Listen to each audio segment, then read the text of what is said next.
வணக்கம். இலங்கை செய்திகளுடன் நான் நிரோஷன். விரிவான செய்திகளுக்கு முன் தலைப்புச் செய்திகள். நாட்டின் அபிவிருத்தி திட்டங்களை மத்திய அரசு மற்றும் உள்ளூராட்சி நிறுவனங்களை ஒருங்கிணைந்த முறையில் செயல்படுத்த ஜனாதிபதி வலியுறுத்தல். 2025 செப்டம்பர் 26ஆம் தேதி பாதீட்டு சட்டம் மூலம் முதலாவது வாசிப்புக்காக நாடாளுமன்றத்தில் சமர்ப்பிப்பு. மாகாண சபை தேர்தலை நடத்தப்படும், ஆனால் தேர்தல் திகதியை இப்போது உறுதியாக சொல்ல முடியாது. மாகாண சபைகள் மற்றும் உள்ளூராட்சி மன்ற அமைச்சர் சந்தன அபிரத்ன தெரிவிப்பு. மஹிந்தவுக்கு ஆதரவாக மக்களின் அனுதாபத்தை பெற செயற்கையான நாடகங்கள் அரங்கேற்றப்படுவதாக அமைச்சர் சுனில் ஹெந்தனத்தி விமர்சனம். நாடாளுமன்ற உறுப்பினர் நாமல் ராஜபக்சவின் 2029ஆம் ஆண்டில் ஜனாதிபதி கனவு நனவாகாது என்று தாஹா ஐன்ஸ்டீன் சுட்டிக்காட்டு. இனி விரிவான செய்திகள். ஜனாதிபதி அனுரகுமார திசாநாயக்க நாட்டின் அபிவிருத்தி திட்டங்களை மத்திய அரசு மற்றும் உள்ளூராட்சி நிறுவனங்கள் ஒருங்கிணைந்த முறையில் செயல்படுத்த வேண்டும் என்று வலியுறுத்தினார். அரசியல் அதிகாரம் தனது ஆட்சியை பராமரிக்க உள்ளூராட்சி அமைப்புகளை தவறாக பயன்படுத்தும் பழக்கம் தற்போது நிவர்த்தி செய்யப்பட வேண்டியது அவசியம் என்றும், நாட்டின் தேசிய அபிவிருத்தி திட்டத்தை முன்னெடுக்க மத்திய அரசு மற்றும் உள்ளூராட்சி அமைப்புகள் இணைந்து செயல்பட வேண்டும் என்றும் அவர் குறிப்பிட்டார்.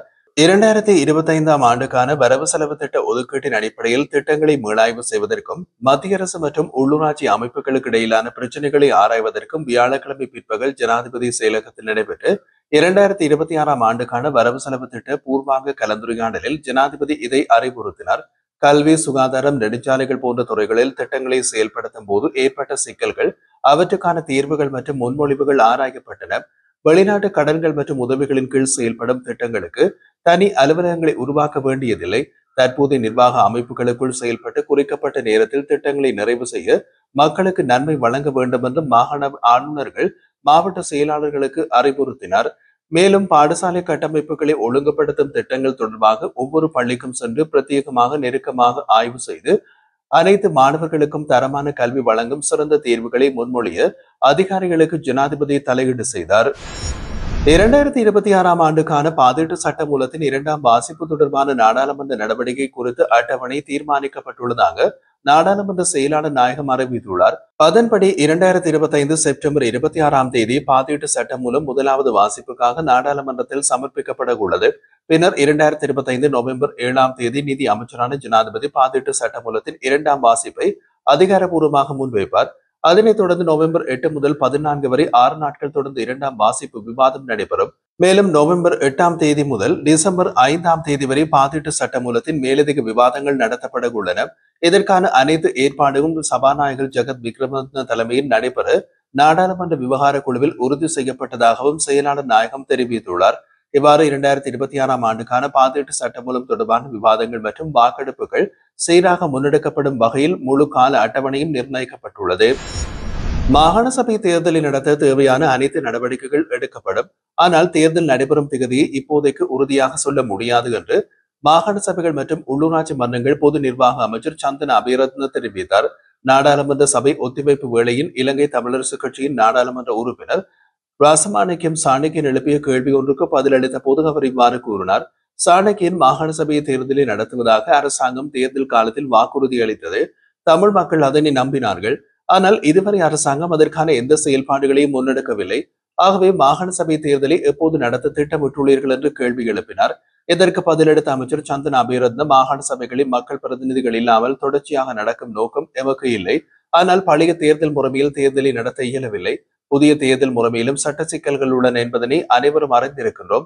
அந்த சிக்கல்களுக்கு தீர்வு கண்டவுடன் தாமதமின்றி மாகாண சபை தேர்தலை நடத்தவும். தேர்தல்களை பின்னோக்கி தள்ளும் எண்ணம் எமக்கு இல்லை என்று தெளிவுபடுத்தினார். இலங்கையின் எதிர்காலத்தில் ஜனாதிபதி பதவி எதிர்க்கட்சியிலிருந்து ஒருபோதும் உருவாகாது. தொடர்ந்து எமது கட்சியிலிருந்து ஜனாதிபதிகள் தேர்ந்தெடுக்கப்படுவார்கள் என்று தேசிய மக்கள் சக்தியின் நாடாளுமன்ற உறுப்பினர் நாஜித் இந்திக தெரிவித்தார். ஜனாதிபதிகளுக்கான சிறப்பு உரிமைகள் ரத்து செய்யப்படும் சட்ட முன்வைப்பு சுட்டிக்காட்டிய அவர், இந்த சட்டம் எமக்காகவே கொண்டுவரப்பட்டது. மீண்டும் எதிர்க்கட்சியிலிருந்து ஜனாதிபதிகள் உருவாக வாய்ப்பு இல்லை. எதிர்காலத்தில் எமது கட்சியிலிருந்தே ஜனாதிபதிகள் வருவார்கள் என்பதால் இந்த சட்டம் அறிமுகப்படுத்தப்பட்டது. இது யாரையும் பழிவாங்கும் நோக்கில் அல்ல என்று வலியுறுத்தினார்.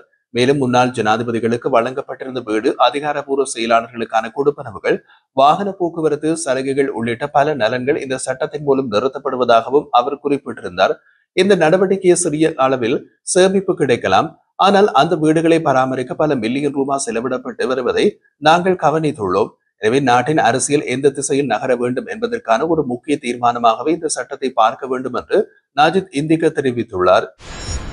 முன்னாள் ஜனாதிபதி மஹிந்த ராஜபக்சவுக்கு ஆதரவாக பொதுமக்களின் அனுதாபத்தை பெறுவதற்கான செயற்கையான நாடகங்கள் நடத்தப்பட்டு வருகின்றன என்று அமைச்சர் சுனில் ஹந்துனத்தி தெரிவித்தார். நாடாளுமன்றத்தில் உரையாற்றிய போது அவர் இதனை கூறியதோடு பொதுஜன பெரமுனவும் ராஜபக்ச குடும்பத்தினரும் தற்போது மிக கடினமான சூழ்நிலையிலே எதிர்கொண்டு வருகின்றனர்.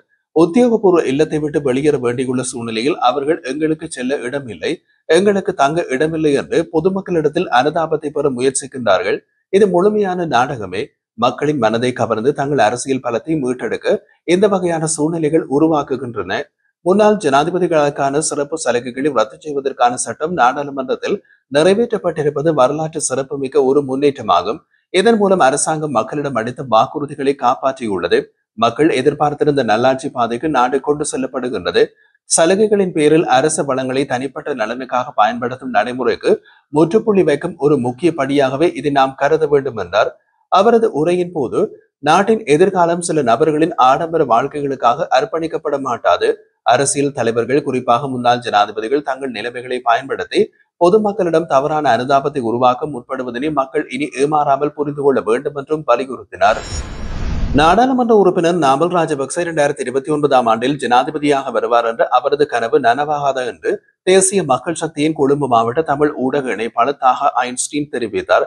ஊடகம் ஒன்றுக்கு வழங்கிய பிரத்யேக நேர்காணலில் கருத்து தெரிவித்த அவர், நாமல் ராஜபக்ச ஜனாதிபதி பதவியை அடைவது சாத்தியமற்றது, அவரின் ஆசை கனவாகவே இருக்கும் என்று குறிப்பிட்டார்.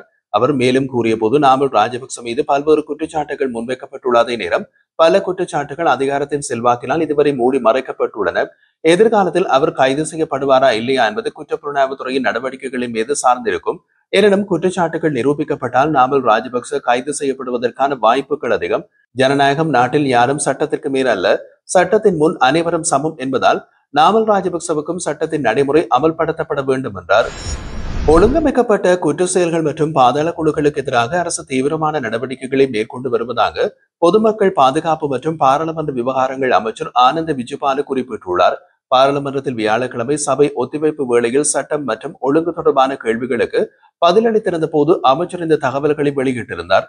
அவர் கூறிய போது, இந்தோனேஷியாவில் கைது செய்யப்பட்டவர்களிடமிருந்து கிடைத்த தகவல்களின் அடிப்படையில் கம்பஹா பகுதியில் உப போலீஸ் பரிசோதகர் ஒருவரும், மல்லாவி பாலிநகர் பகுதியில் ராணுவ அதிகாரி ஒருவரும் கைது செய்யப்பட்டுள்ளார்கள். வெளிநாடுகளில் பதுங்கியுள்ள பாதாள குழுக்களின் 72 உறுப்பினர்களை கைது செய்வதற்காக இன்டர்போல் மூலமாக சிவப்பு அறிவிப்பு பிறப்பிக்கப்பட்டுள்ளதற்கமைய இதுவரை 11 பேர் கைது செய்யப்பட்டு இலங்கைக்கு அழைத்து வரப்பட்டுள்ளனர். சமீபத்தில் இந்தோனேஷியாவில் முக்கிய போதைப்பொருள் வர்த்தகர்கள் 5 பேரும் கைது செய்யப்பட்டனர். நாட்டை விட்டு வெளியேறும் போது அல்லது திரும்பி வரும்போது குற்ற செயல்களில் ஈடுபட்டவர்கள் கைது செய்யப்படுவதற்காக கட்டுநாயக்கா விமான நிலையத்தில் சிறப்பு வசதிகளும் ஏற்பாடு செய்யப்பட்டுள்ளன. தற்போதைய நிலையில் ஒழுங்கமைக்கப்பட்ட குற்றங்களில் தொடர்புடையதாக சந்தேகத்தின் அடிப்படையிலேயே கைது செய்யப்பட்டுள்ள 556 பேரை கண்காணிக்க விசேட நடவடிக்கைகள் எடுக்கப்பட்டு வருகிறது. நாட்டின் எந்த பகுதியில் குற்ற செயல்கள் இடம்பெற்றாலும் உடனடியாக செயல்படுவதற்காக அனைத்து போலீஸ் நிலையங்களின் பொறுப்பதிகாரிகளும் பாதுகாப்பு அமைப்புகளும் இணைந்து செயல்படும் வாட்ஸ்அப் குழு ஒன்றும் உருவாக்கப்பட்டுள்ளது. நாடளாவிய ரீதியில் 105 ஒழுங்கமைக்கப்பட்ட குற்ற செயல்கள் இதுவரை பதிவாகியுள்ளதுடன் இதில் தொடர்புடைய 34 துப்பாக்கிதாரிகள் மற்றும் அவர்களுக்கு உதவியவர்கள் உட்பட 322 பேர் கைது செய்யப்பட்டுள்ளனர். T56 ரக துப்பாக்கிகள் 58 உட்பட மொத்தம் 1698 ஆயுதங்கள் கைப்பற்றப்பட்டுள்ளது. T56 ரக துப்பாக்கிகள் 58 உட்பட மொத்தம் 1698 ஆயுதங்கள் கைப்பற்றப்பட்டுள்ளன. பாதாள குழுக்களின் உறுப்பினர்கள் தற்போது Dubai, Italy, France, Switzerland, Canada, India உள்ளிட்ட நாடுகளில் பதுங்கியுள்ளார்கள். இவர்களை கைது செய்வதற்கான முயற்சிகளும் தொடர்ந்து மேற்கொள்ளப்படுகின்றன. மேலும் பாதாள குழுக்களுடன் தொடர்புடைய எவரும் தப்பிச் செல்ல முடியாது. கடந்த காலங்களில் சில முன்னாள் அமைச்சர்கள், பிரதியமைச்சர்கள், அரசியல்வாதிகள் பாதாள குழுக்களுடன் தொடர்புடையவர்கள் என்று குற்றப்புலனாய்வு பிரிவின் விசாரணைகளில் உறுதி செய்யப்பட்டுள்ளது. இத்தகைய வழக்குகள் அனைத்தும் சட்டத்தின் முன் கொண்டுவரப்படும் என்றார்.